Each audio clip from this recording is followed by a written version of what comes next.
Hi everyone, welcome back to Brook Valley Life, and today we're going to be talking about risers.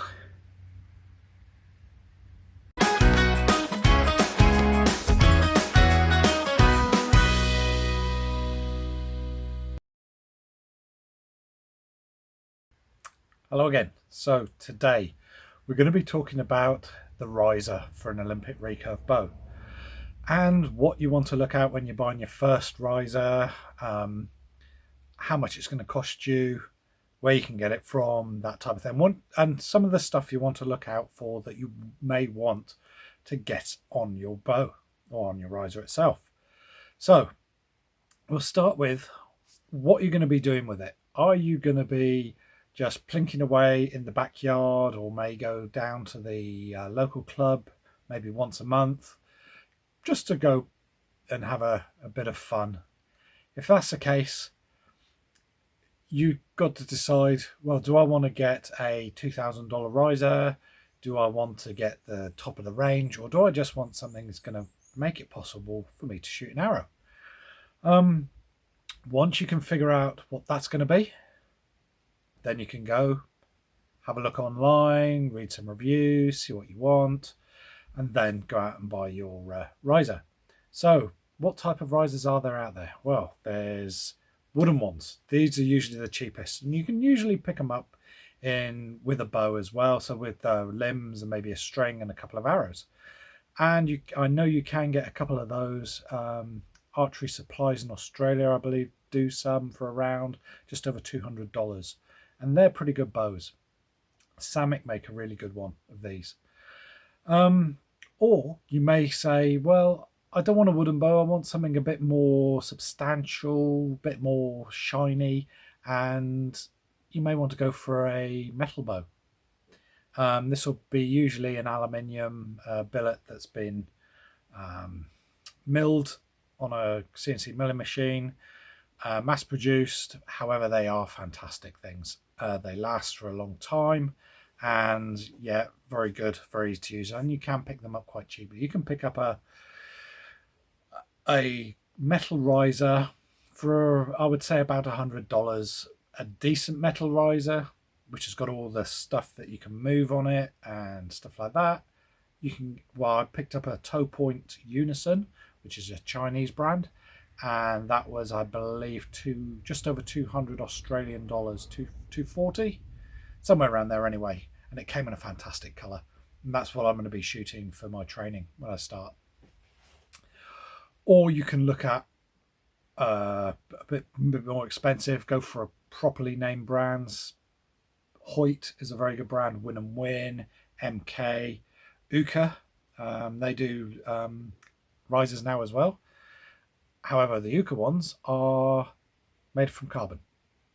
I don't think Hoyt do a carbon riser. Win and Win do.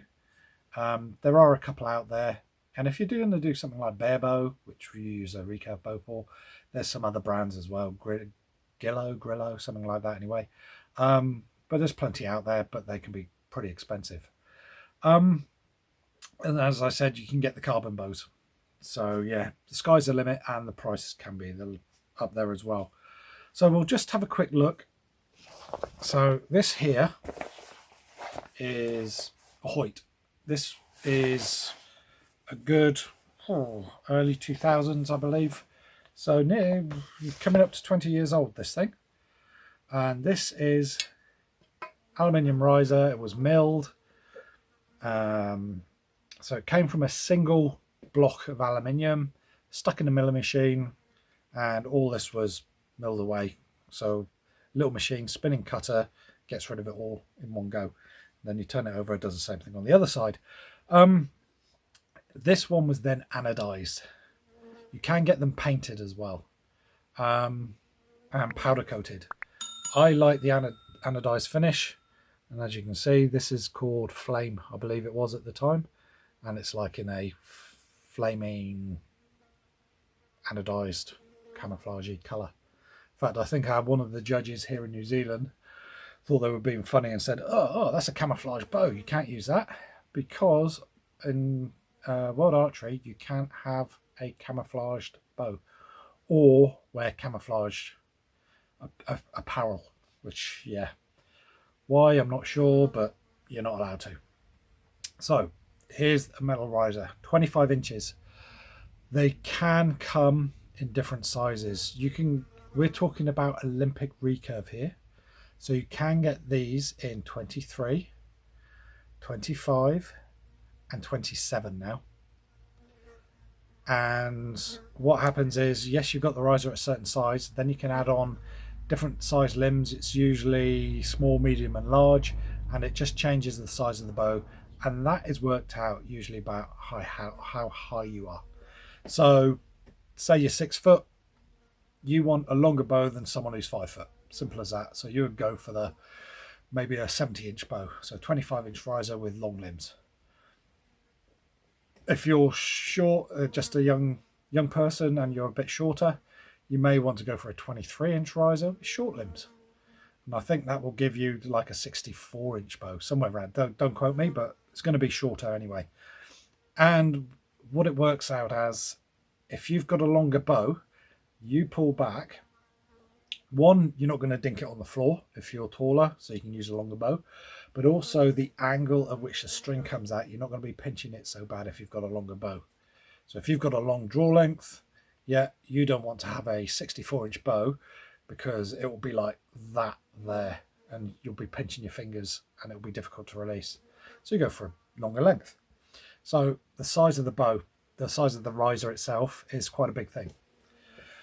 Right, what else do we want to look for? Well, what is the bit on the riser, or say the bow, that touches the archer? It's this bit here, the handle, where your hand goes, so the hand grip.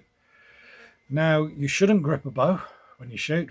When I start shooting, I'll show you how I've been shown and how I've seen other people do it, but it should just rest in your hand nicely, and when you're at full draw, you should press against the old soft bit of your palm just here, so it lays in there, and it should feel comfortable. It shouldn't wobble around, it just should feel comfortable. If it doesn't, you may need a different handle. Different handle here. Now these can come in different shapes and sizes.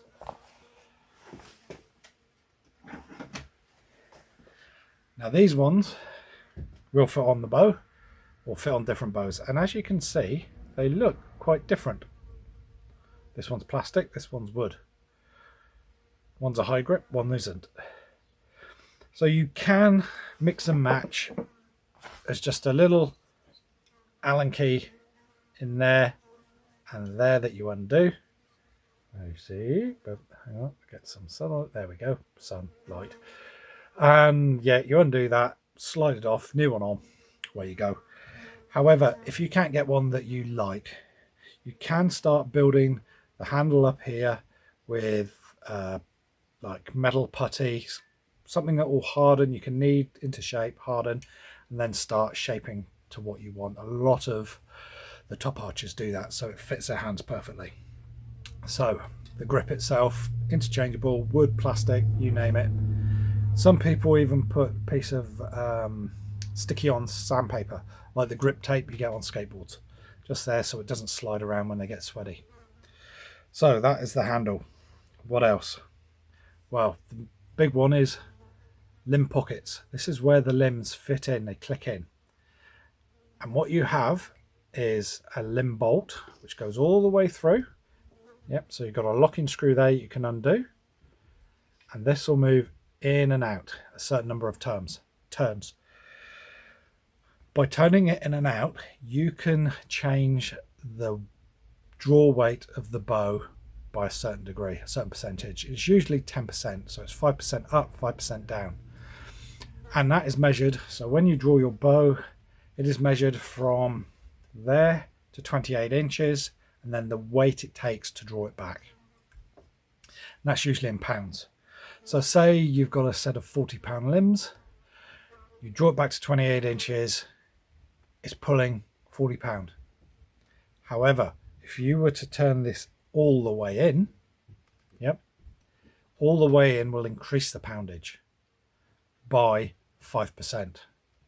So 10% of 40 is 4. 5% of 40 is going to be 2.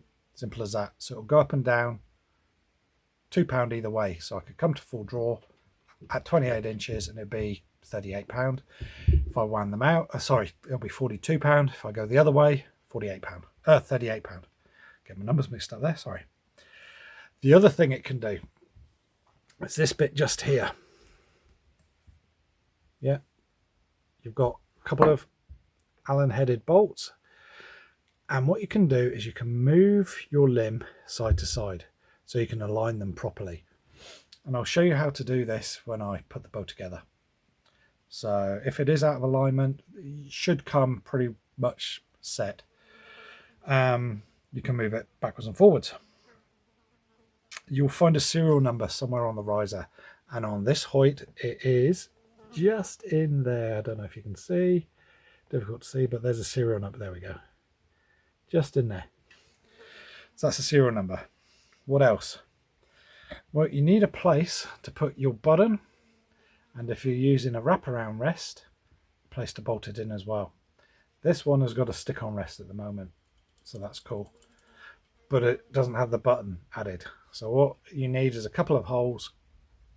I think they're called burger holes. Again, don't quote me.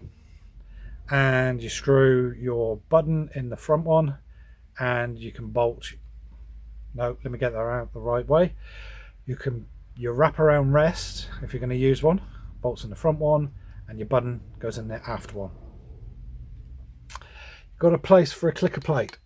Now Hoyts use clicker plates. The newer ones have got a new system, but it's still on this design. Others, like the toe point, which I'm going to be using, Win and Win as well, they use a little screw hole at the front where you can screw in some extensions that come out, and that acts as your clicker plate. Simple as that. What else? Bushings. Bushings for stabilization and adding weights if you need to. This one's pretty good. I have a bushing just under the handle, so this is where your front long rod goes, on there. It also has bushings just below each of the limb tips. The limb pockets. I put a damper in the top one usually with a little bit of weight on the front. Just give me a bit more weight up top to counterbalance. This one also has one behind. Not all bows are going to have this. They may have probably got one there, and you may get them with them there, not behind. But if you've got it behind, you can add a bit of extra weight if you need to. So that is your riser. The big thing to remember, this is what attaches you to the bow. So if it's not comfortable, you're not going to shoot well. Always check your riser before you buy one, if you can. Yeah, if you can get to a shop, if you've got a mate who's got one, you can say, look, can I just give it a couple of draws just to see how it feels, because I want to buy one. Yes, you can adjust this, but it's the weight of them. They come in different weights. Metal ones are heavier than the carbon ones, definitely. Some people like that, some people don't. Some people prefer the light ones. Some people prefer a bit more heavier because it gives you a bit more, something more stable. It may come with holes in, it may not. I prefer mine with holes in, so if it's a windy day, the wind isn't going to hit it and it's going to act like a kite and it will go straight through, or sail I should say. However, it still gets affected by the wind. When you're at full draw and if it's blowing, you're going to be all over the place. Damping as well. The competition bow I've got has got a little rubber damper down here, and I know some of the new Win and Win bows have got harmonic dampers fitted as well. Fantastic. So it just takes a vibration out of the bow and it just makes it feel dead in the hand. Some people like that again, but some people like to feel it a bit more alive in their hands. I don't. I prefer it nice and dead, and yeah, boom, done. Nice and smooth. So that is your risers. How much you're willing to pay? Again, it's up to you. Depends on what your budget is. But if you want to do it on a budget, a second-hand riser, if it's in good condition, is hopefully a good buy. Check online. Some of the shops out there do some real good deals. Again, I'm looking at doing some of the stuff on a budget, and Toe Point make a fantastic riser. The unison itself, brilliant. But if you can get a second-hand Win and Win, a second-hand Hoyt, PSC do one as well. MK, they're not as old, they don't seem to. Pretty good. I started off with a KAP, a cap, Korean Archery Products, which is the budget version of Win and Win. And I shot my first competition with that bow. And I think it cost me under £100 at the time.